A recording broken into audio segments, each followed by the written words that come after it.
Olá, a paz do Senhor, está entrando no ar o programa Escola Bíblica Dominical. Queremos desde já agradecer o carinho da sua audiência e convidá-lo a estar conosco ao longo desta programação. Lembrando você que o programa Escola Bíblica Dominical é um órgão oficial da Superintendência de Ensino da Igreja Evangélica Assembleia de Deus, Ministério em São José dos Pinhais. Tem como presidente nosso muito digno pastor Ival Teodoro da Silva. Convidamos você a divulgar essa programação, você aluno, você professor de escola bíblica dominical, você superintendente, você que ama as Sagradas Escrituras e gosta de estar estudando e palmilhando as Sagradas Escrituras, nos ajude a divulgar essa programação para o maior número de pessoas, pelo Facebook, pelo YouTube, pelo Instagram, aqui pela TV Mão Amiga nós também temos essa programação. O nosso desejo é levar até você um pouco mais de conteúdo para você enriquecer a sua aula ministrada durante a escola bíblica. Hoje nós estamos com a temática central, estudando avivamento, ou melhor, aviva a tua obra, né? E hoje nós vamos estudar a lição de número 8, que tem por título O Avivamento Espiritual no Mundo. Para comentar essa lição, nós temos aqui no estúdio a presença do querido amigo Pastor Rômulo. Paz do Senhor, Pastor Rômulo. Paz do Senhor, Pastor Evalcir. Que alegria poder estar participando nesse momento e desejamos que seja um tempo de comunhão, edificação, crescimento e de ferramentas para ajudar os nossos queridos professores na sua aula, os nossos alunos na compreensão. Seja um tempo abençoado por Deus aí. Glória a Deus, né? Nós tínhamos um outro comentarista para essa aula também, mas é o nosso modelo de apresentação com 2 comentaristas. Mas houve um imprevisto de última hora, mas não tem problema, né? A gente toca aqui dessa forma e nós vamos ser agraciados hoje, eu creio, com uma aula maravilhosa e com certeza será, como já disse o pastor Rômulo, de edificação. Amém. Para um novo tempo na sua vida. Estamos com essa tratativa, pastor Rômulo, e pensando, né? Nós pensamos aí em avivamento no ministério de Jesus, na igreja, nós pensamos no avivamento no ministério e na vida do apóstolo Pedro, pensamos também na vida, no ministério avivado de Estevão, né? Que foi a última lição, né? Estevão, Marte avivado, e agora nós vamos sair dessa centralidade pessoal e vamos partir para algo mais globalizado, né? Nós vamos para o avivamento espiritual no mundo, né? Eu gostaria de convidar você, pedir para que você fizesse a leitura do texto áudio. Claro, Ezequiel capítulo 47, versículo 5. E mediu mais 1000, e era um ribeiro que eu não podia atravessar, porque as águas eram profundas, águas que se deviam passar a nado, ribeiro pelo qual não se podia passar. A verdade prática nos diz assim: somente por intermédio do movimento do Espírito Santo o mundo pode experimentar o verdadeiro avivamento espiritual. Pastor Rômulo, uma vez mais, você pode fazer os objetivos da lição, ler para nós? É claro. Objetivos da lição. Em primeiro lugar, explicar o avivamento no tempo de Ezequiel. Segundo, identificar os grandes avivamentos no mundo. E em terceiro lugar, mostrar que os avivamentos mudam o rumo da história. Nós vamos agora à leitura bíblica em classe que está no livro do profeta Ezequiel, capítulo 37, versículos 7 ao 10 e o capítulo 41, versículos 1 ao 5 e também o versículo de número 9. Vamos à leitura. Então profetizei como se me deu ordem, e houve um ruído enquanto eu profetizava. E eis que se fez um rebuliço, e os ossos se juntaram, cada osso ao seu osso. E olhei, e eis que vieram nervos sobre eles, e cresceu a carne, e estendeu-se a pele sobre eles por cima, mas não havia neles espírito. E ele me disse: profetiza ao espírito, profetiza, ó filho do homem, e dize ao espírito: assim diz o Senhor Jeová: vem dos 4 ventos, ó espírito, e assopra sobre estes mortos, para que vivam. E profetizei como ele me deu ordem. Então o Espírito entrou neles, e viveram, e se puseram em pé, um exército grande em extremo. Depois disso me fez voltar à entrada da casa, e eis que saíam umas águas de debaixo do umbral da casa para o oriente, porque a face da casa olhava para o oriente, e as águas vinham debaixo, desde a banda direita da casa, da banda do sul do altar. E ele me tirou pelo caminho da porta do norte, e me fez dar uma volta pelo caminho de fora, até a porta exterior, pelo caminho que olha para o oriente. E eis que corriam umas águas desde a banda direita. Saiu aquele homem para o oriente, tendo na mão um cordel de medir. E mediu 1000 côvados, e me fez passar pelas águas, águas que me davam pelos tornozelos. E mediu mais 1000, e me fez passar pelas águas, águas que me davam pelos joelhos. E mediu mais 1000, e me fez passar pelas águas, águas que me davam pelos lombos. E mediu mais 1000, e era um ribeiro, que eu não podia atravessar, porque as águas eram profundas. Águas que se deviam passar a nado, ribeiro pelo qual não se podia passar. E será que toda criatura vivente que vier por onde quer que entrares esses 2 ribeiros viverá? E haverá muitíssimo peixe, porque lá chegarão essas águas e sararão, e viverá tudo por onde quer que entrar esse ribeiro. Após a leitura bíblica, nós retornamos e já entrando praticamente no corpo, no conteúdo da lição. E como eu já mencionei, pastor Rômulo hoje comentando aqui conosco. Junto nós auxiliamos aqui no Templo Sede. Eu, por bondade de Deus e sua misericórdia, estou como coordenador de ensino do campo. Pastor Rômulo, além das suas agendas, seus seminários, seus estudos, também está como coordenador da nossa MAD-SJP, né? União da Mocidade em São José dos Pinhais. Cremos que é o novo tempo. Amém. Todos os que passam deixam sua história, e agora é o momento do pastor Rômulo, né? Amém. Nós louvamos a Jesus por isso. Pensando nessa ideia, e eu estava observando que o escritor, ele traz, pastor Reinaldo Renovado, traz 2 textos que nós trabalhamos muito no trimestre passado, né? Tratando aquela questão de apostasia de Israel, né? Da situação do cativeiro, restauração, né? O 37 vai tratar muito disso, e o 47, né? São 2 capítulos clássicos de Ezequiel que pregadores gostam muito de utilizar, né? Verdade. Falar sobre, profetizar sobre o Vale dos Ossos Secos e falar sobre o Rio das Águas Purificadoras é maravilhoso. Mas tem um comentário aqui interessante, que nós vamos partir do Vale dos Ossos Secos, que é um contexto específico para a nação de Israel, como já disse, né? Mas a ideia é que esses pontos, tanto 37 como 47, eles trazem vida onde não é mais vida, e manifestam o fogo santo onde há frieza espiritual, e aviva o que já está morto. Então a gente vai partir desse princípio, desses textos, né, para você que está nos assistindo, né, talvez pode achar estranho, poxa, mas esse texto para avivamento, né? Mas a ideia é essa, né? Porque aonde chega o avivamento, pastor Rômulo, muda tudo, né? Sim. Aqui o texto, a lição vai trazer isso, vida onde não há vida, trazer a vida que está morto, trazer mais fogo santo onde há frieza, tem todas essas ideias onde chega o avivamento. Ele muda, né? Muda. O livro de Ezequiel, ele narra um momento bastante interessante da história do povo de Israel, né? Nós temos que lembrar que após a morte do rei Salomão, Israel, numa disputa entre um general e um filho do rei, ele é dividido em Reino Norte, com 10 tribos, capital em Samaria, chamado Israel, e o Reino Sul, abrangendo Judá e Benjamim, né? É desse Reino Sul que veio Jesus, com capital em Jerusalém. Havia um problema muito sério. O Reino Sul tinha em Jerusalém um templo, o Templo de Salomão. Isso. Estruturado, um sistema sacrificial, ritualístico, uma influência na sociedade. A vida estava centralizada ao redor do templo. Havia o culto, o ensino da lei de Deus, um tempo, um espaço para buscar a presença do Senhor.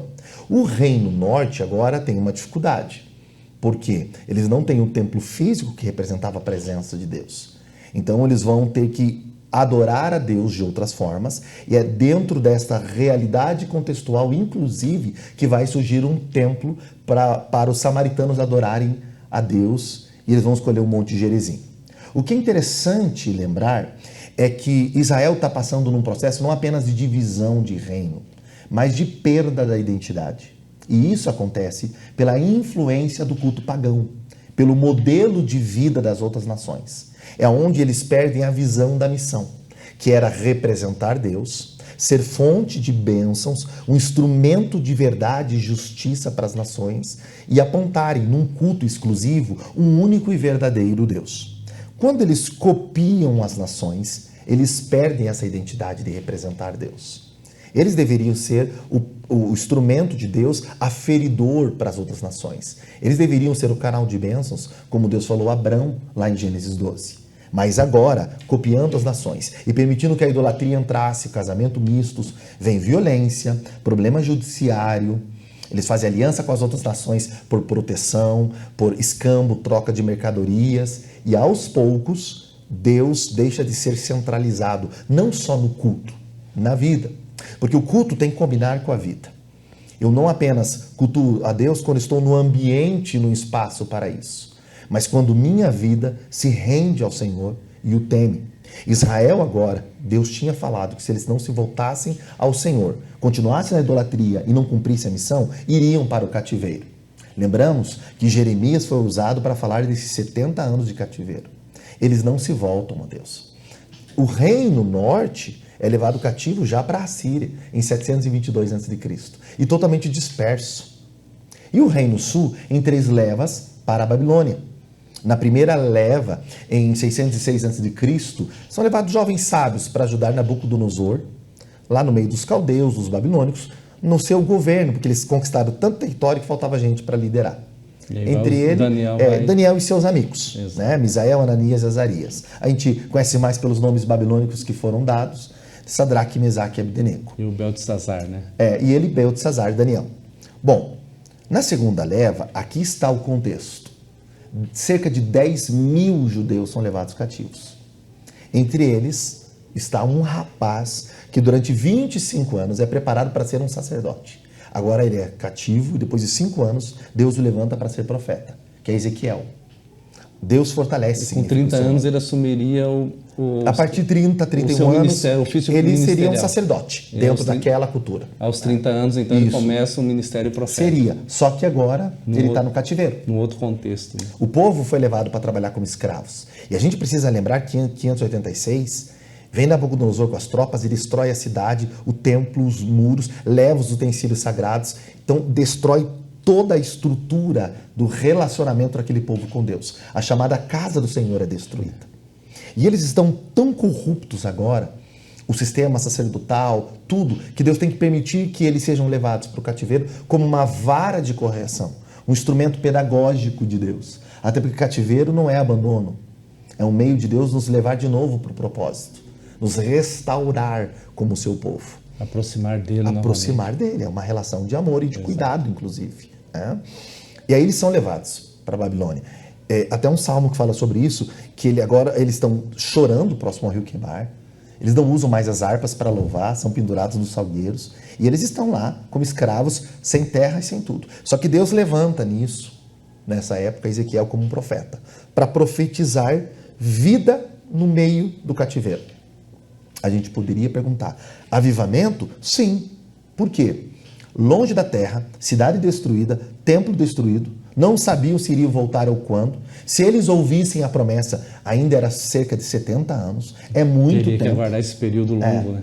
Ficar longe, numa cultura pagã, idólatra, politeísta, extremamente violenta, avassaladora, que era essa nova Babilônia com o poder de Nabucodonosor. É um povo extremamente promíscuo, que adora vários deuses. E eles teriam que aqui continuar temendo a Deus. Tanto que vai ter que se levantar e se construir as chamadas sinagogas, para ter ambientes de cultos fora de Israel. É difícil demais ensinar uma nova geração nessa terra a buscar o único Deus, oferecer-lhe um culto. Até porque eles estão vivenciando um momento diferente. É uma outra cultura. Então, quando a gente pensa aqui nesses 3 pontos, subpontos que apontam para o avivamento do templo de Ezequiel, nós estamos falando de uma vida, de um avivamento que passava por restaurar a identidade, curar a nação, ensinar uma nova geração, olha quantos pontos interessantes, levá-los a um culto exclusivo, a uma vida de devoção e compromisso com Deus, abandonarem os seus pecados, cumprirem a missão de representar Deus para os povos servirem ao Senhor, tirarem do meio da nação a idolatria, a promiscuidade espiritual e, consequentemente, mudar o jeito do sistema judiciário, político, econômico, a condução das famílias, os casamentos, criar os filhos na lei do Senhor, conforme Deus tinha dito a Moisés, passar ensinamento para as próximas gerações. E os casamentos mistos davam um problema sério. Muito, você trazia idolatria para dentro de casa. Você vai ver em Israel a idolatria chegando nas casas, eles cultuando a Deus e outros deuses, e você vai ver o problema sério, de até no meio dos bosques, das florestas, levantando ídolos como provisão, proteção e bênção, fertilidade. Tudo por quê? Porque eles confundiram ter um templo, a Arca da Aliança, que simboliza a presença de Deus, com se relacionar com a presença de Deus, temer ao Senhor, servir ao Senhor. Então Ezequiel é uma boca profética. Se nós olharmos, pastor, para aqui o primeiro subponto, a calamidade e a restauração de Israel, nós estamos falando da restauração de uma nação eleita, mas eleita para servir a Deus, servindo os povos. É interessante que você fez uma colocação que Israel era para ser um aferidor, né?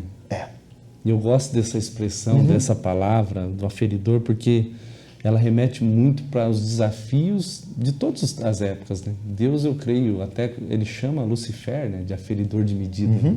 Por quê? Porque era o mais belo. Deus poderia apontar e dizer, isso aqui foi eu que fiz, né? Belo, né? A nação ela tinha que representar. Tinha. A igreja na atualidade tem que representar como esse aferidor também, né? Nós temos, né, nós como igreja do Senhor. É desafiador, é muito desafiador, total. Mas é só abrindo um parênteses dessa palavra aferidor. Porque... E é tão importante isso que o senhor está falando, querido professor, irmão. Olha só, quando Deus fala em Gênesis que dos descendentes de Abraão, de Isaac, de Jacó, a casa de Jacó, que seu nome é mudado para Israel, então vai ser chamado de Israel, né? Os seus descendentes seriam luz aos gentios, significa que eles seriam um instrumento da bênção e que os povos conheceriam a Deus ao conviverem com eles ou observarem o culto deles. Então a vida e o culto deles, a fidelidade e lealdade a Deus, seria o instrumento missionário de alcance para as nações. Eles perdem essa identidade de representantes de Deus. Deus diz a Abraão, luz aos gentios. Jesus diz à igreja, ao seu povo, que agora é de toda raça, tribo, língua e nação, que eles são luz do mundo. É a mesma ideia. Vocês me representam. Vocês vão temperar o mundo, iluminar o mundo, meus seguidores. Vocês vão brilhar nesse mundo. Vão trazer sentido à vida, sabor à vida, iluminação. E no meio disso, o que acontece? Se nós observarmos, eu gostaria muito de respeitar o material, fazer você ler o material, anotar. Então, dá uma olhada aqui ainda nesse primeiro subponto, a calamidade e restauração de Israel. Ele vai falar da desobediência e apostasia. Apostatar é voltar-se contra a verdade, contra a fé, princípios e valores conscientemente.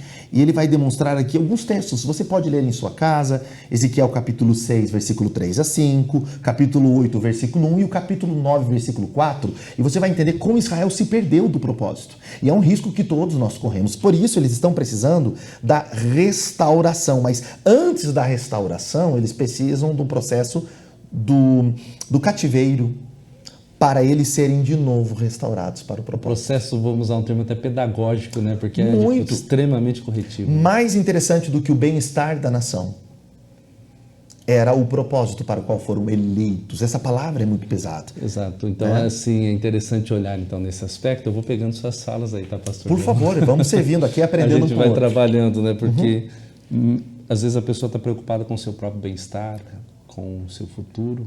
Mas acima de qualquer coisa, dentro dessa ideia do avivamento, está o propósito. Está. Cumprir a missão, representar Deus, viver com Deus, se relacionar com Deus. Essa é a ideia da lição. Isso é avivamento. Isso é a vida em nós. É não ter um culto que distancie da vida. Se nós conseguimos compreender isso, o objetivo de toda a lição já está sendo alcançado. Exato. Né? Porque a vida de Deus está em nós quando nós nos relacionamos com Ele e o cultuamos com entrega total, integral, não apenas representativa. Tanto que aqui em Ezequiel 36, 21 diz assim, mas eu os poupei por amor do meu santo nome, que a casa de Israel profanou entre as nações para onde foi. Isto é, nos relacionamentos com os outros povos, na vida, no estilo de vida, estavam profanando o nome, a identidade, a representação do Senhor. Em cada ato de justiça, generosidade, perdão, favor, quando fazemos com excelência a nossa profissão, quando somos bons acadêmicos, bons alunos, bons filhos, bons pais, nós estamos representando o nome do Senhor. Não é uma questão de apenas quem somos, isso é importante, identidade. Mas identidade definida pelo propósito, ela vai além. É uma questão de a quem nós representamos. Antes de ser o Rômulo Evalcir, ou coloque aí o seu nome, somos o povo de Deus, representamos Deus. Ele nos elegeu antes da fundação do mundo para as boas obras. Isso é um compromisso Muito sério. muito sério, É. muito. Eu creio, pastor Evalcir, que avivamento passa por esse, eu vou usar um termo simples para a gente tentar encaixar aqui, ó, um reajuste. Sabe aquele realinhamento do carro? Quando ele está puxando para um lado, a tendência pecaminosa vai puxando. E ele puxa a carne, o nosso impulso, os nossos desejos, as nossas concupiscências, ela puxa, mas puxa para a morte. O fim dela é a morte. Isso chama tecnicamente de caster, recuo Olha de aí, caster. olha aí. Eu conheço um pouquinho a área, né? Aí já não é o meu chão, né? Não, mas eu digo assim, é interessante a tua colocação, porque quando ele está fora de ângulo, esse alinhamento, é necessário ferramentas que voltem essa estrutura no lugar. Então, Faz uma geometria, um balanceamento, conforme for até uma cambagem, e você realinha para manter uma direção, a segurança de todos que estão com você. E o conforto, a confiabilidade. Tudo, não desgasta as demais peças e etc. O que nós temos que pensar? Que o avivamento é quando Deus realinha as nossas vidas, e os nossos impulsos, desejos, dificuldades, lutas, são tudo realinhados no propósito. Vivemos a partir e para a vontade do Senhor ser cumprida e sua própria glória. Pensando nisso, nós entramos aqui no segundo subponto, naquele momento do Vale dos Ossos Secos. Exato. Que é a representação de quem? Do povo de Israel, tá? Estamos falando mais precisamente do reino sul, Judá e Benjamim, que estão cativos agora na Babilônia, com tudo destruído, e eles se sentem como ossos sem vida, sem estrutura, sem carne, sem nervo, sem pele, porque estão fora da sua terra, e sem espírito, sem E é um vida. sentimento nacional ainda. Nacional, eles estão presos, sem perspectiva nenhuma. E Deus levanta Ezequiel para falar o quê? Eu vou dar um coração novo, eu vou abrir a sepultura, eu vou trazer carne, nervo e pele, isto é, eu vou restaurar a estrutura física, vocês vão voltar para a nação, eu vou enviar o meu espírito e vocês viverão, ou seja, eu vou avivá-los, trazer vida de novo. Porque como Deus, quando criou o homem, era só um boneco de barro e ele soprou nesse pó da terra e tornou-se alma vivente, assim é quando Deus trabalha em nós. Nós somos apenas pó. E Deus sopra o seu espírito e gera vida, porque sem espírito não há vida. Então olha que interessante o que ele coloca aqui. Ezequiel recebeu uma visão, né, o profeta Ezequiel, a respeito do Vale dos Ossos Secos. Era uma representação. Eu quero muito pedir a gentileza que você sublinhe, anote, preste atenção nisso. Estado espiritual do povo de Israel. A nação toda, né? Eles estão espiritualmente. O resto que nós comentamos aqui dos problemas que eles tiveram é só uma consequência. Porque quando não estamos bem com Deus, isso reflete na vida. E o contrário também é verdade. Um relacionamento vívido, genuíno avivamento, altera valores, relacionamentos e o jeito de viver. Avivamento não é só um movimento de poder. É um novo jeito de viver, recebendo a vida de Deus e gerando vida para os outros. Então olha que interessante. Deus ordenou Ezequiel para profetizar sobre o quê? No vale, sobre os ossos secos. Profetizar para ossos secos dentro de um vale, nessa imagem, nessa situação, tão contraditório. Se a gente caminhar e for para uma visão, imaginar... Deus pegar com a sua mão, como fez com Ezequiel, e levar até um vale, ele andar e ver um monte de ossos secos que há tempo estavam assim. Deus usou o profeta para profetizar para ossos secos no meio de um vale. A expressão hebraica original é ossos empoeirados sem vida, o que demonstra que estavam nesse estado há muito tempo, como Israel estava. Né? E aí vem algo a mais. Ele caminha, Deus pega o espírito dele com sua mão e o leva até esse vale. É um lugar desagradável, uma situação muito difícil. Ele anda, vê os vales, Deus pergunta se os ossos poderão viver e ordena que ele profetize.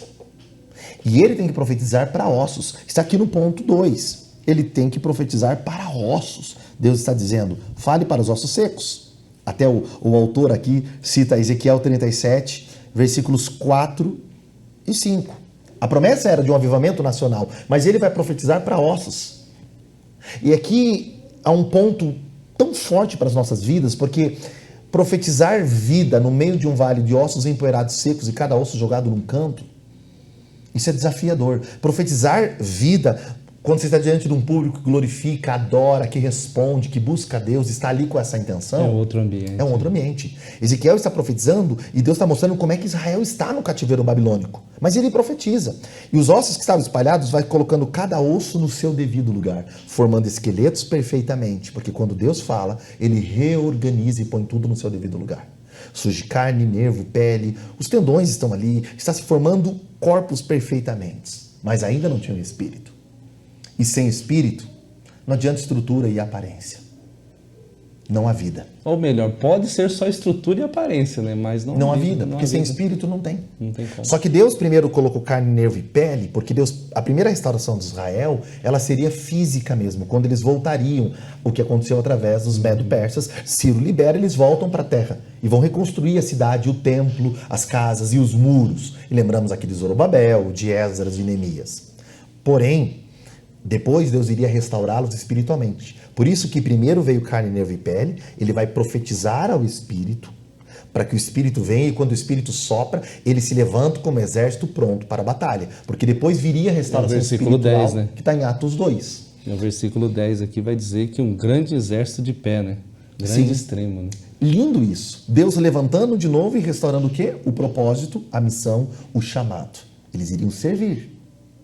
E o caminho está sendo preparado para o Salvador. Então, é um avivamento espiritual sobre a nação. Não é um avivamento só de um indivíduo. Nesse ponto 2, no subponto 2 do ponto 1, ele vai dizer lá, era chegado um grandioso avivamento espiritual sobre a nação de Israel. Né? Sim. E por quê? Porque quando eles voltassem à sua terra e o Espírito descesse, e isso acontece, conforme foi profetizado por Joel e tantos profetas, e o Espírito Santo vem e capacita, e lá em Atos 2 diz que eles falaram em outros idiomas e anunciaram a grandeza do Senhor, e aí Pedro prega o verdadeiro evangelho, aponta no seu querigma, na sua mensagem, Jesus, e vida e se converte, a igreja começa o seu trabalho ao redor do mundo, anunciando a mensagem, capacitada pelo Espírito Santo. Esse caminho para ser preparado precisava, em primeiro lugar, ser uma restauração espiritual. Porque se eles só voltam para a sua terra, mas não buscam a Deus, continuam no mesmo estado que estavam. Não adianta nós buscarmos em campanhas, como aconteceu muito na década de 70, no século 20, para cá, com a teologia da prosperidade e outras buscas do ser humano enriquecer, ser um grande líder, um homem, uma mulher de sucesso, hoje com muita interferência social, muito reconhecimento, influente, formador de opinião, mas vazio da presença e da ação do Espírito Santo. Avivamento é uma vida cheia do Espírito. O contrário, né? Pessoas talvez com não tanta influência assim, porém uma capacitação do Espírito tão grande na vida que eles tinham um poder de influência muito maior até às vezes, né? Sim, e esse é o movimento da misericórdia de Deus. E agora entramos no terceiro subponto, dentro desse avivamento no tempo de Ezequiel. Exato. Aquele momento em que ele vê um homem, Ezequiel vê um homem numa visão, que tinha um cordel de medir, e naquela distância de 1000 côvados, mais ou menos 450 metros, vai convidando ele para entrar, entra no tornozelos, e depois ele vai ter que se aprofundar, vai chegar nos joelhos, lombos, e por fim a ideia é nadar, mergulhar, se aprofundar, ser totalmente conduzido pelas águas. Esse texto é muito conhecido, mas o que a gente precisa entender aqui é que quanto mais ele se aprofundava, mais distante ele estava do quê? Do solo, do lugar de segurança. É claro que nós estamos falando de uma região muito boa para a agricultura, ele fala aqui da piscicultura, que dava vida, o rio era muito essencial para a vida, fala de fertilidade, de desenvolvimento da vida, né? De plantar, colher, de bênção de Deus. Mas, acima de tudo, é um tempo em que seriam conduzidos pelo Espírito, fora da capacidade e segurança humana, para terem uma vida agora conduzida pela vontade de Deus. É mais do que apenas experimentar ou molhar os pés. É um tempo de ser totalmente imerso no Espírito. Há uma ideia no Novo Testamento de batizado, mergulhado, envolvido, dirigido, tomado pelo Espírito Santo de Deus. Tomado, é interessante.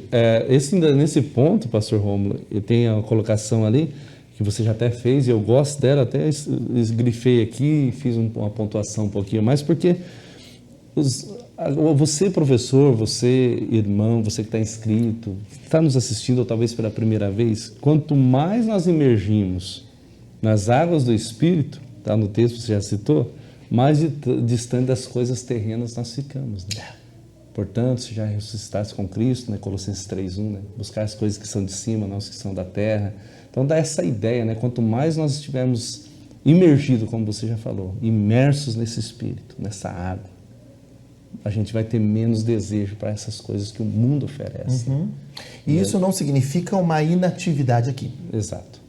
Mas isso significa que, enquanto vivemos aqui, vivemos a partir da ação, do modelo, dos princípios do Espírito. Foi você até que ensinou no EBD nossa aqui no Templo Sede. Eu já havia ouvido isso e depois que eu ouvi há muito tempo atrás, eu passei a viver dessa forma. E você relembrou a minha mente na última aula que você deu no Templo Sede, falando do estilo de vida, eu sou na igreja pastora e no mundo secular eu sou vendedor, eu sou advogado e assim por diante. Não.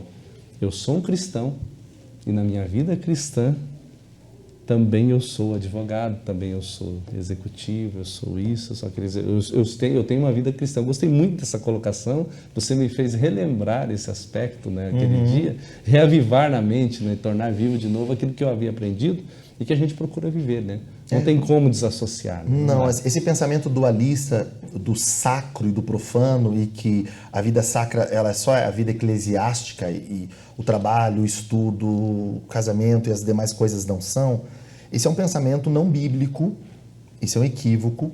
Tá?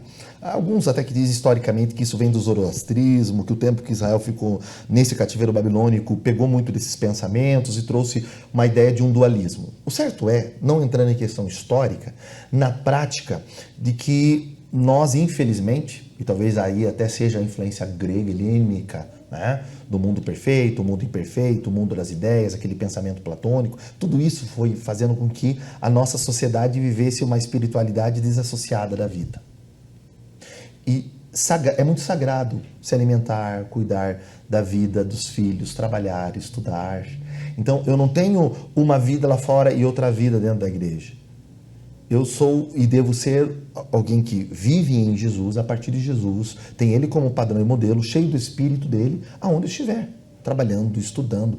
Isso é tão sagrado quanto... E mais do que nunca na igreja, mas sobretudo em todos os lugares. Em todos os lugares. Eu participo do corpo de Cristo, eu sou membro do corpo de Cristo onde eu estou, represento Jesus. Que é a ideia aqui de Israel, que esqueceu disso. E nas nações, como diz aqui o autor, muito bem, não estava representando o nome, a identidade do Senhor. Então, quando alguém está me assistindo, ele trabalha numa profissão, ele faz aquele trabalho com dedicação, esmero e profissionalismo, ele naquele momento representando o Senhor. Quando a gente respeita o próximo, quando a gente trata a natureza, as pessoas ao nosso redor, as nossas responsabilidades, afazeres, a estrutura familiar, a partir da visão do sagrado, nós entendemos que é extremamente importante ser marido, tanto que representa Cristo com a igreja. Ser esposa é a relação da igreja com Cristo. Sabe, quando nós criamos os filhos na palavra e não na ira, é porque somos homens cheios do Espírito. Quando filhos honram os pais, eles estão cumprindo o primeiro mandamento que tem promessa, eles vão receber bênçãos. Importantíssimo. Né? Então, é interessante que o avivamento, a ideia dessa lição, é um avivamento que vai tomando o mundo, mas antes a gente falar de avivamento da Europa, Estados Unidos e tantos avivamentos, que nem vai dar tempo de falar hoje, poderíamos falar da Ásia, da África, Brasil, né? Sim. Nós precisamos pensar no avivamento que tome nossas casas. Nossos lares, então, a nossa maridos vida, né? cheios do Espírito, esposas cheias do Espírito, que gerem filhos cheios do Espírito. Esse avivamento é verdadeiro. E é tão interessante que os nossos vizinhos, né? As pessoas que estão à nossa volta ali, eles devem olhar para o nosso lar e falar, poxa, eu gostaria de ser... Não, pode falar, de ser igual. Como que ele consegue? Como que ela consegue? Mas aí é um padrão que você está trazendo hoje aqui. E só através do Espírito Santo. Exato. Só através do Espírito Santo. Não tem como de outra forma. Ele nos faz ser a imagem do varão perfeito, que é Jesus. É o Espírito que gera a vida, que gera Jesus, que é a vida em nós. É o Espírito do Cristo em nós, que testifica que somos filhos de Deus e clama, Abba, Pai. É impossível alguém dizer que Jesus é Senhor se não for pelo Espírito. Então, quem gera a vida em nós é o Espírito, é o sopro, é como aconteceu com o Vale dos Ossos Secos. Se Deus não soprar, não mover seu Espírito, se Deus na criação não soprasse o Espírito, se Jesus com os discípulos que estavam fechados numa casa, ele ressurreto, não soprasse seu Espírito, chamando eles para a missão, se em Atos 2 o Espírito não desce no cenáculo, preparando a igreja, se no ministério dos apóstolos Pedro, Tiago, João, Paulo, entre tantos, o Espírito não se move, então não teria vida. Seríamos apenas um grupo religioso que morreríamos na história. Só sobrevivemos, inclusive, às perseguições, porque o Espírito Santo está sobre nós. Esse é o verdadeiro avivamento. A pergunta é, para quem está nos assistindo, você tem intimidade com o Espírito Santo? Você mergulha? Ou você só experimentou experiências? O convite desta lição é para você mergulhar em relacionamento diário com o Espírito. Na oração, no culto, na entrega, na renúncia, no estudo da palavra, no louvor. No culto, seja no ambiente cultico público da igreja reunida, que é tão essencial para a administração da saúde e da vida espiritual cristã, para a prática, desenvolvimento do ministério, dos dons dados pelo Espírito, que age na igreja, no corpo, que elege líderes, que fortalece a igreja, ou seja também na vida individual, buscando diariamente no seu devocional, e como disse bem o pastor Evalcir, trabalhando, estudando, namorando, no seu noivado, no seu casamento, como colaborador, como patrão, como um autônomo, no trânsito, nas mídias sociais, sendo cheio do Espírito. Esse é o avivamento que vai pelo mundo, em que nós cremos no que Deus fez na história através da palavra, mas o Espírito vai aplicando a palavra em nós e vai se manifestando através das nossas vidas. Glória a Deus, né? A você que está nos assistindo, nós estamos estudando a lição de número 8, o avivamento espiritual no mundo, né? Comentarista, pastor Rômulo, enriquecendo essa aula nossa, e com certeza a sua aula será diferente se você pegar parte ou esse conteúdo e aplicar, primeiro na sua vida, como já foi bem colocado, e depois levar isso àqueles que estão te ouvindo. Nós então falamos sobre o avivamento no tempo de Ezequiel, e vamos pensar no ponto 2 um pouquinho, pastor Rômulo, sobre os grandes avivamentos no mundo, né? Não dá para falar de todos aqui, eu estava olhando Crisóstomo, Agostinho, lá na época medieval, né? Depois você vem para a Reforma Protestante e vai olhando avivamentos, mas ele coloca aqui, o escritor, sobre o avivamento na Europa e também nos Estados Unidos, né? Inclusive, depois nós vamos comentar um pouquinho de um avivamento agora recente, né? Que está lindo lá acontecendo, né? Algo que está acontecendo no colégio, né? Até eu quero sugerir, se o senhor permitir, por favor. Pastor Evalcir, além de amigo, né, está aqui trabalhando na coordenação do ensino. Tivemos agora uma semana educacional cristã importantíssima na nossa igreja, no nosso campo. E isso é o verdadeiro avivamento. Se abençoa, começa na sua casa, na sua igreja local, aí é onde você congrega e vai alcançando sua cidade para depois alcançar outros, né?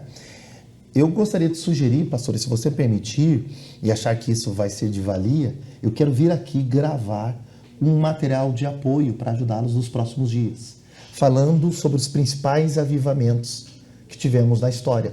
Um pouquinho de cada um, eu venho, gravo material e a gente lança junto, depois do vídeo ali, ó, um material, um adendo, um presente para os nossos professores dos principais avivamentos. O senhor permite? Um presente não só para os nossos professores, bem como para os nossos inscritos no canal, né? Porque nós temos muitos aí que nos assistem todas as semanas, sempre estão nos assistindo. Nosso pastor presidente, inclusive, é nosso fã, né? Vou dizer assim, é inscrito no canal. Pastor Ival, aquele abraço, né? O senhor, a toda a nossa diretoria, que eles nos apoiam muito, nos dão, né? um grande apoio, né? Aliás, pastor Ival é uma das minhas referências. Quando eu comecei há 32 anos atrás, no Jardim Planalto, uma congregação de São José aqui, pregando em cima de uma cadeira, foi o pastor Ival que nos apoiou, junto com o pastor Aristeu Franz, e no mesmo ano ainda, em cima de uma cadeira, vim pregar aqui no Templo Sede, onde eu sirvo ao Senhor hoje, tenho um privilégio, e nos deu todo o apoio. Ali começamos, aí pregamos na sede de Curitiba com o apoio do pastor saudoso José Pimentel de Carvalho, e nossa agenda começou. Esses homens são instrumentos de avivamento, numa época muito difícil da igreja. Então eu quero gravar um material aí, trazer alguns convidados e falar um pouquinho sobre essa história de avivamento para a gente caprichar aí, porque esse tema é muito importante. Muito bom. Então, obrigado pela confiança e pela oportunidade. Aproveitando isso, falando de pastor Ival, pastor Romulo, nós temos particularidades com ele, porque... Deixa eu contar isso aqui para aqueles que estão nos assistindo, né? Sim, claro. No frente a frente com o pastor Ival nem sempre dá tempo, né?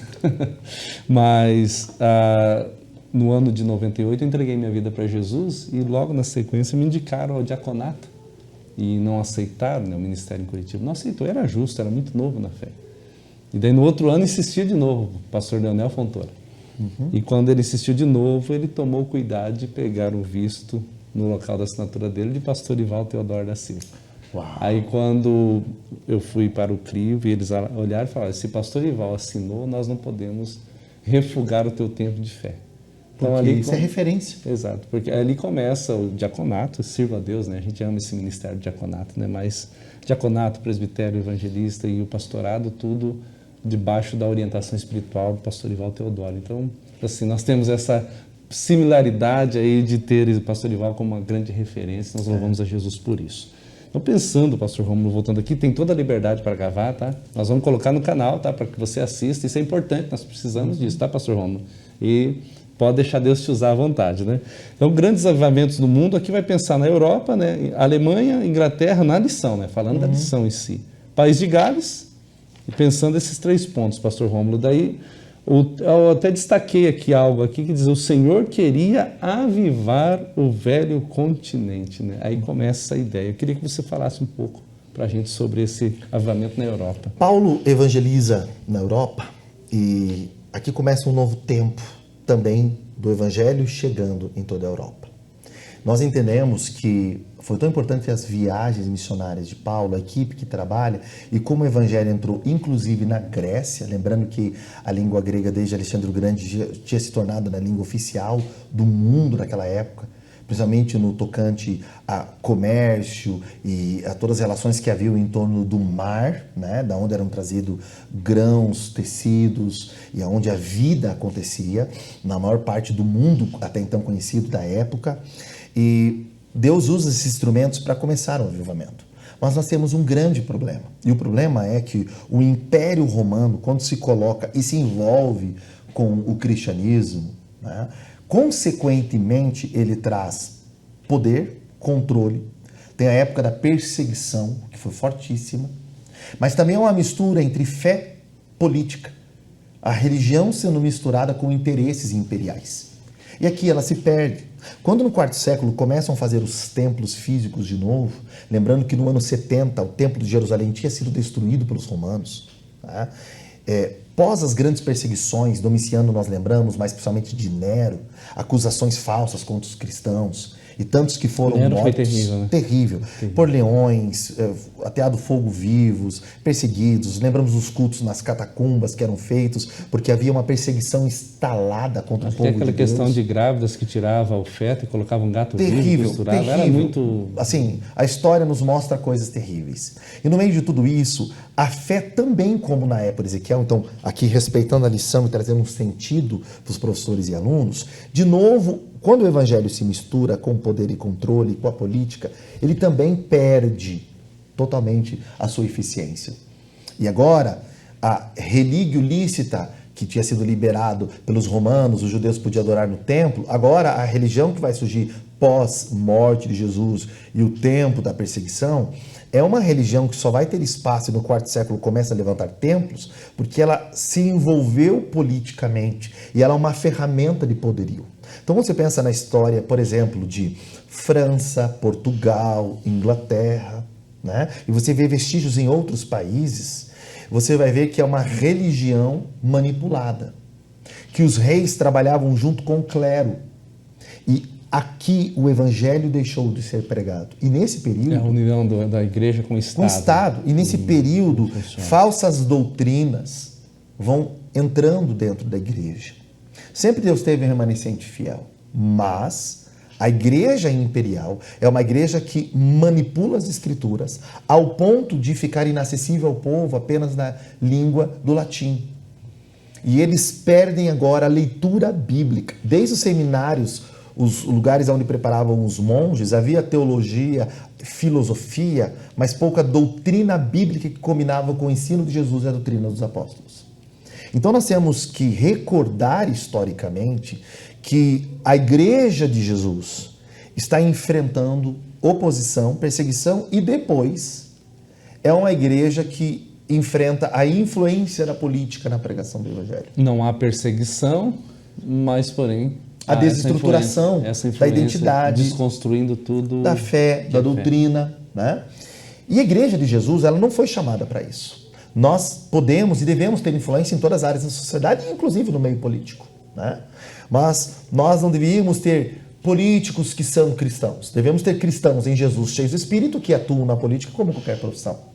mas que antes de tudo são cheios de Jesus. Isso muda tudo. Muda, porque se os interesses são misturados, a igreja perde a visão. Então, o que acontece? A igreja vai se perdendo ao longo dos anos, e chega um momento que a igreja, com a influência imperial romana, essa igreja universal, essa igreja que é chamada de católica nesse sentido, ela está totalmente distanciada do evangelho de Jesus. E é uma manipulação total na sociedade, na política, na economia, na liderança, no meio do clero, né? E com isso, poder, controle, dinheiro. As igrejas são formadas com trabalho escravos. Né? Essa ideia de poder, controle é terrível, demais. Usando matéria-prima dos lugares, explorando, tendo domínio, avassalando os pequenos. E o evangelho sendo misturado. Temos uma religiosidade influente, mas não temos mais poder do Espírito. Só que Deus nunca ficou parado. E aqui, eu vou meter agora a lição, nós vamos ter um outro material de apoio para ajudar os irmãos a fazer essas ligações históricas. Mas ele lembra, por exemplo, aqui de uma época interessante, pós-reforma. Ele vai falar aqui do ano de 1722. Por que eu estou dizendo pós-reforma? Porque a gente tem que lembrar que há uma ação dos pré-reformadores e os reformadores. E que Martinho Lutero é o nome principal, mas que, ao mesmo tempo, simultaneamente, havia vários avivamentos acontecendo em toda a Europa. E que saíram dali para o mundo, inclusive América do Norte e Brasil. Aí enquadra o Huguenotes, os Quakers. Nós temos vários. Nós podemos falar de tantos e eu vou gravar um material para ajudar nesse sentido. Eu quero que você grave. Mas vamos lembrar de Lutero, esse monge, e que vai lendo as Escrituras, descobrir uma justificação pela fé, uma salvação não por obras, e vai ser totalmente transformado. E quando ele é transformado, começa um novo tempo. Ele vai traduzir no meio da perseguição a Bíblia para o alemão. A imprensa surge, a palavra de Deus vai ter acesso, vai começar a ser espalhada, ele vai ser perseguido, mas ele não vai parar a obra, e então se levanta uma reforma. Né? Depois nós vamos falar nos nossos vídeos sobre todos os reformadores que estão envolvidos, os pré-reformadores que já vinham fazendo um trabalho. A gente vai lembrar de tantos nomes importantes dessa mesma época, né? Inclusive os outros lugares onde estava acontecendo o avivamento. Mas, até então, nós temos que recordar e trazer à memória para entender esses pontos aqui, dos grandes avivamentos no mundo, de que é uma igreja misturada com o poder. Havia muita discussão política e religiosa, mas sempre manipulada, até que começa a se converter monges, lendo a Bíblia. E eles começam a pregar a verdadeira salvação. Lembrando das 95 teses que foram colocadas, né, por Lutero, e a pregação do verdadeiro evangelho. E os solas que são levantados, os 5 solas. E que a base principal é lembrar que a salvação é somente pela fé. Sabe? Que é somente em Jesus, somente Cristo. Temos que lembrar que a Escritura é a base, somente a Escritura. Que é somente pela graça, que é um favor de Deus, e que somente a Deus toda a glória. E nessa estrutura desses 5 solas, que é essa palavra latina do somente, através de, né? Somente pela palavra, somente em Cristo, a fé, a graça para a glória de Deus. No meio desse verdadeiro avivamento e conversão de monges, um povo surge contra o poder imperial, contra a exploração do trabalho, contra a luta que havia para trazer uma ideia de salvação sendo comprada. Lembramos das indulgências, comprar o perdão de Deus, no meio das heresias que entravam. Eles achavam que tinham objetos sagrados, a simonímia, que poderia trazer bênção sobre a vida daqueles homens que estavam trabalhando e vivendo uma vida tão simples. Tá? E agora começa o verdadeiro avivamento para mudar o conceito de salvação, em primeiro lugar apontando para Jesus, mas mudando também uma estrutura, porque esse avivamento vai mudar o jeito de trabalhar, vai trazer direito a salário, a busca da saúde, lembramos da penicilina, lembramos da importância de lutar contra a peste bubônica, lembramos que trouxe um novo jeito de estudo e acesso a estudo, por isso que as maiores faculdades do mundo são protestantes, um novo jeito de conduzir economia, de construir sociedade, lembramos o sistema democrático. Olha a importância de tudo isso. Sempre partindo do grande avivamento. Exato. E que vem da palavra que acontece na Europa. Então nós estamos falando de um avivamento do mundo, sim, mas que começa lutando contra um sistema que avassalava as pessoas. Por exemplo, após a reforma, a Igreja Católica vai tentar fazer a contra-reforma, mas ela estava cheia de heresias, que são representadas aqui pela indulgência, mas são várias heresias que ela trouxe que não são bíblicas. São dogmas. São dogmas que eles colocaram através de papas, e alguns desses papas fizeram coisas horríveis na história, até morte de crianças, se levantaram contra a palavra de Deus, proibiram a leitura, mandaram queimar as escrituras sagradas e tantas coisas que a história comprova. E aqui começa o avivamento dizendo, vamos voltar para a Escritura, salvação só por Jesus. Na Alemanha, ele vai citar aqui, ó, em 722, o conde Zinzendorf, que lidera os moráveis, aquele grande avivamento do grupo, e que para no conceito do quê? Missões. O que eu quero pegar aqui? O avivamento gera o serviço, a disponibilidade. Não é um avivamento só para eles ficarem cheios de poder. O que a gente aprende com os moráveis é que é um grupo cheio do Espírito para servir, para ir para o campo missionário. Para ficar à disposição de Jesus e fazer e servir. O que ele... A Alemanha agora está sendo abalada por um avivamento que começa e que rompe as forças da idolatria, do dogmatismo, que não era bíblico, mas também do poder imperial. Por exemplo, Inglaterra, 1740, ele cita aqui um nome muito importante. Meu Deus. Bom, John e Charles Wesley e George Whitefield. Eles atuaram com um fervor tão grande missionário, havia tanta busca, que toda a Inglaterra é transformada, chega ao poder, ao rei, à rainha, a todas as instâncias da sociedade e muda o jeito deles viverem. Mas eu quero deixar aqui só o gostinho, porque eu quero, deixa no material, me aprofundar com os irmãos. Isso vai alcançando outras regiões, porque o avivamento é gerado em nós para alcançar os outros. Por exemplo, o país de Gales. Olha que interessante. Evan Roberts, que é um adolescente de apenas 13 anos, reúne colegas, fala de uma visão que Deus lhe deu, num domingo, que Deus ia mandar um avivamento. Dá uma olhadinha aí na sua revista. O avivamento veio. Pastor Rômulo, eu até destaquei esse ponto aqui, acho interessante, nós não vamos parar nele tanto, mas é um adolescente de 13 anos que... Cheio do Espírito Santo. Cheio do Espírito. Então, talvez nós tenhamos adolescentes nos assistindo aí, pensando em ficar adulto, né, ter a maioridade para fazer a obra de Deus. Não, você pode começar já, viu? Já? Só se... Não, e isso é extraordinário, porque... nós estamos, até então falamos de nomes importantes. Olha quando lembramos de John Wesley, George Whitefield. É extraordinário. Mas nós estamos falando agora de um adolescente que, cheio do Espírito, chama eles para quê? Se você observar na sua lição, você vai ver a luta contra o pecado, é uma mudança de vida. É um avivamento para alterar o jeito de eles viverem um adolescente. Porque Deus não depende de título, de nome, de formação para usar alguém. E nem de idade, né? Não. Muito menos. Muito menos. Né? Por que não lembrar que Jeremias foi chamado na infância? Por que não lembrar que deles é o reino dos céus e que tantos foram visitados como Davi ainda no ventre da sua mãe, João Batista saltando no ventre de Isabel, Josias, um menino fazendo uma reforma. É extraordinário. Então nós queremos dizer para essa geração, é importante saber de nomes, termos referências, mas que esse avivamento pode alcançar você e muitas vidas através de você. Eu comecei, irmãos, com 9 anos. Tá aí, você é o exemplo disso. Eu não tenho pai, avô, tio, pastor. Minha família nem estava fora, desviada, fora dos caminhos do Senhor. Quando o Senhor me alcançou numa escola dominical com 6 anos, com a pregação do Evangelho, depois numa casa, na frente da casa da minha mãe, com 8 anos, e eu não conhecia os dons do Espírito, eu tinha me convertido numa igreja tradicional. Deus fala sobre o meu chamado, e no final fala que estava me revestindo de poder, eu começo a falar em línguas, vou carregado para casa, e um ano depois eu começo a pregar no primeiro congresso infanto juvenil numa Assembleia de São José.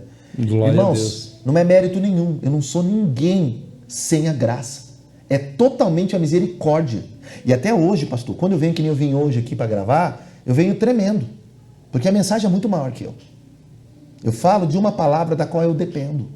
Exato. Nós não somos nada Essa sem o Espírito Santo. É importante, né? Nós dependemos do Espírito Santo. E é por isso que às vezes ele levanta crianças, um adolescente como este, para poder mostrar que quem faz é ele, através de nós. Esse avivamento é tão grande que olha o que diz a revista. Lá por volta de 1904 e 1905, espalhou pela cidade, alcançou o país e muitos países do mundo, mas começou num adolescente. Assim como foi a menina na casa de Naamã, a menina judia que se tornou escrava, que anuncia cura. Assim como foi o menino com 5 pães e 2 peixes no meio de uma multidão, um instrumento de Jesus. Assim como foi Rode abrindo a porta para Pedro. É assim que Deus faz. Deus usa quem não é para provar que Ele é Deus e para que a glória seja dele. Né? Se nós continuarmos olhando, Estados Unidos, meu Deus, grandes avivamentos que vieram da Europa chegaram lá. Ele vai falar aqui, por exemplo, de Charles Grandson Finney. Quem não ouviu falar de Charles Finney, usado por um despertamento espiritual e teve envolvimento sobre Morgan. E esse avivamento começa um movimento, olha que interessante.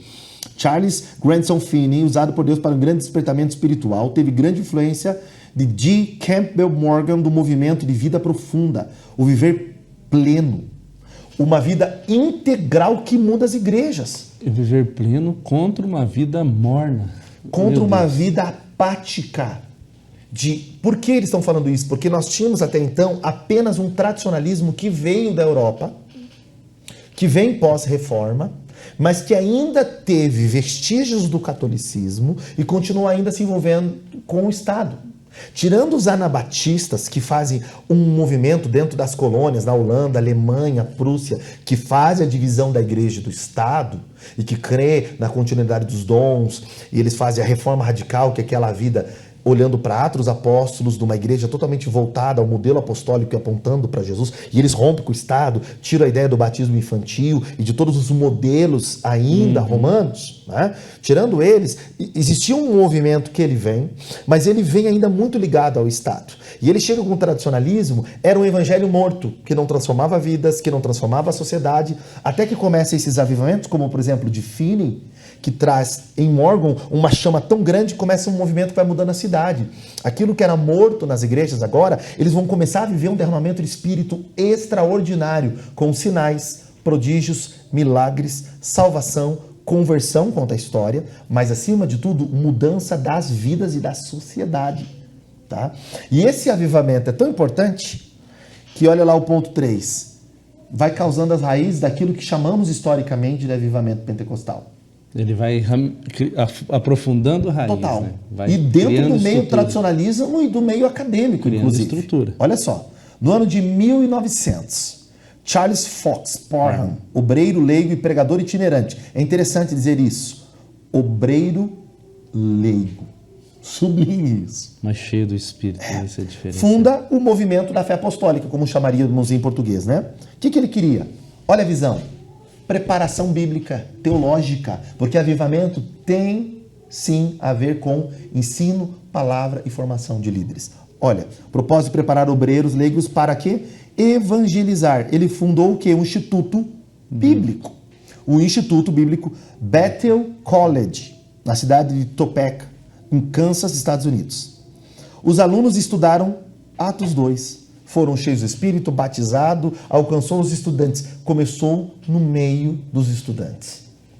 Porque o avivamento ele tem que tomar todas as esferas. Mas veja, ele está preparando obreiros leigos para também aprender a evangelizar. Só que ele está preparando com Bíblia e teologia. E o Espírito está enchendo. Exato. Poder, graça, com conhecimento e preparo bíblico. É interessante dizer que esse avivamento que está enraizando nos Estados Unidos e que vai trazer toda a estrutura pentecostal, começa com o ensino. Por quê?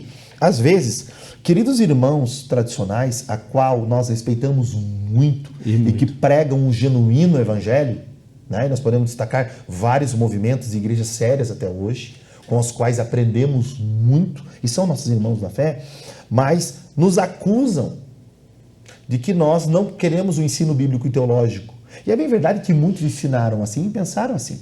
Às vezes até por falta de uma formação, de um ensino de pastoreio, né? Mas, se nós olharmos as raízes, tem a ver com preparo. Só que era um preparo prático. Não um preparo só para ter conhecimento filosófico. É um preparo desses obreiros para evangelizar, para servir, para missões, para pregarem. Assim como os discípulos ficaram 3 anos e meio aprendendo com Jesus e foram cheios do Espírito para testemunhar. É importante a formação teológica? É. Eu dediquei boa parte da minha vida para isso e dedico ainda. E é importante, não tem E como. o fato de nós estarmos gravando um programa para preparar, termos uma revista aqui, já mostra que nós temos essa visão. Sim. Porém, todo conhecimento sem poder do Espírito é apenas informação. Traz razão, mas não muda a vida do pecador. Paulo falou, não adianta palavras persuasivas. Vocês precisam ir no poder do Espírito. Ele tinha conhecimento como fariseu, cresceu aos pés de Gamaliel, mas foi cheio do Espírito Santo. Nós precisamos crer no avivamento, no mundo que começa no meio dos estudantes, mas que capacita eles para além do estudo que eles tinham. E aí, o estudo, o ensino, a teologia é só uma ferramenta para servir.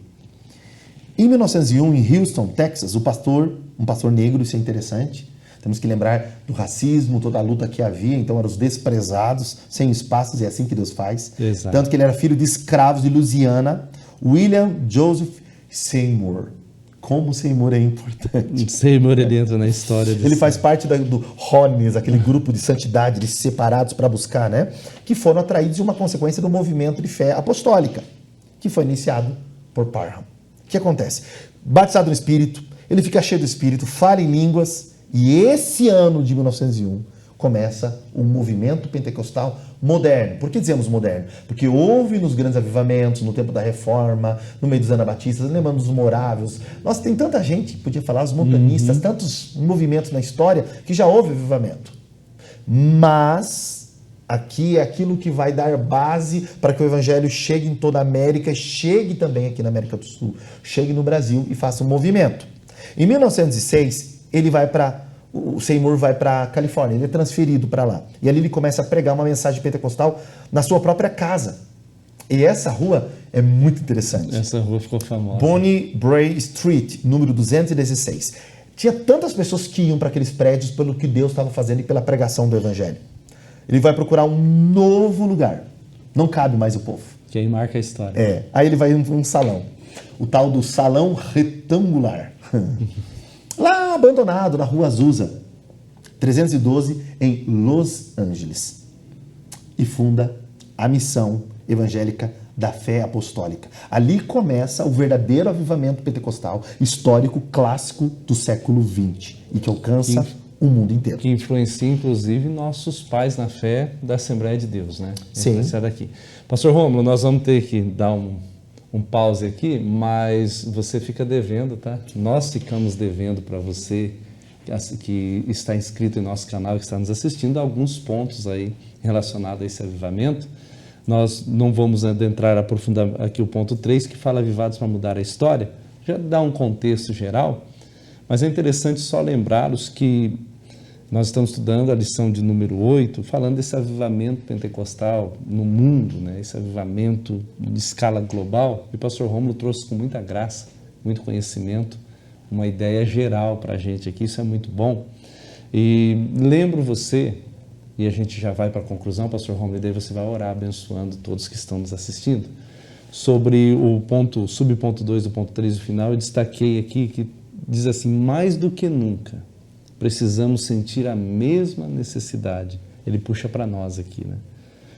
De que esses homens de Deus sentiram em seus tempos para buscar o verdadeiro avivamento espiritual nas igrejas da atualidade. Não só homens aqui, é homens no modo geral, mas mulheres, jovens, adolescentes e crianças, todos com um propósito. Todos. E isso, pastor, o resumo desse terceiro ponto geral é que esse avivamento continua pelo mundo, né? Você olha que esse primeiro ponto, lembrando dos impactos nos Estados Unidos, é no meio do racismo, no meio inclusive de lugares pobres.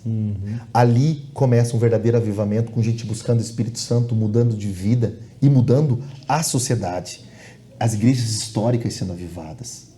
É desses grupos, do meio de gente estudando, cheio do Espírito, do seminário, que vai vir nada mais do que Daniel Berg e Gunnar Wingre. E o avivamento vai chegar aqui em Belém, vai chegar no Brasil e vai fundar a Assembleia de Deus. Essa geração, depois do avivamento, começou lá nos Estados Unidos, vai chegar a muitos lugares.